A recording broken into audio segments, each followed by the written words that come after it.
আদম সফিউল্লাহ যখন দুনিয়ার মধ্যে আসলেন, হযরতে শীশ আলাইহিস সালাতু ওয়াস সালামকে ডাক দিয়ে বললেন, ওরে আমার বাবা শীশ, শোনো শোনো, একজনের বিষয় তোমাকে অবগত করে দেই। আমার সন্তান, একজনের বিষয় তোমার অবগত করে দেই। জি আব্বা হুজুর বলেন, কার বিষয় অবগত করবেন? রে আমার বাবা, যখনই তুমি আল্লাহর কাছে দোয়া করবা, যখনই তুমি আল্লাহর কাছে প্রার্থনা করবা, যখনই আল্লাহর কাছে কিছু চাইবা, যখনই আল্লাহর জিকির করবা, যখনই আল্লাহকে স্মরণ করবা, আল্লাহর স্মরণের সাথে সাথে নবী মুহাম্মদ রাসূলুল্লাহর স্মরণ করবা। আল্লাহ যখন আমারে বানাইলেন 350 বছর ধরে আমি কাঁদলাম, কিন্তু আল্লাহ তাআলার কাছে দোয়া কবুল হয় নাই। ওই নবীর নাম নিলাম, দোয়া কবুল হয়ে গেছে। ওরে আমার সন্তান শীশ,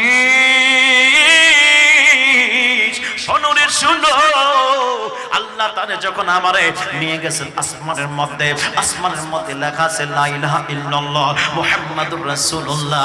আল্লাহ যখন আমাকে নিয়ে গেলেন জান্নাতের মধ্যে, ও আমার সন্তান, আমি দেখলাম ওই জান্নাতের ভিতরে প্রত্যেক পাতায় পাতায়, প্রত্যেক বৃক্ষের পাতায় পাতায় দেখলাম আল্লাহর নামের সাথে ওই মহান ব্যক্তির নাম আছে।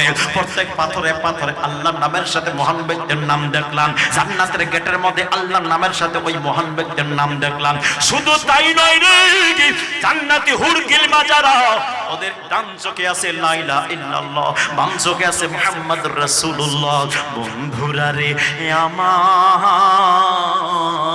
ও বিরামপুরবাসীরা, আশিক রাসূল বন্ধুরা, ও আমার মুরব্বি বাবারা,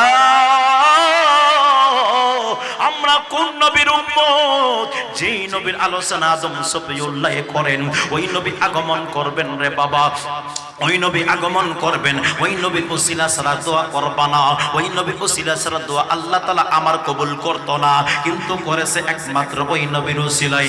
বন্ধুরা রে আমার, এইভাবে হযরত আদম সফিউল্লাহ আপনার আমার দয়াল নবীর মিলাদ মাহফিল করলেন, ঈদ মিলাদুন নবী পালন করলেন।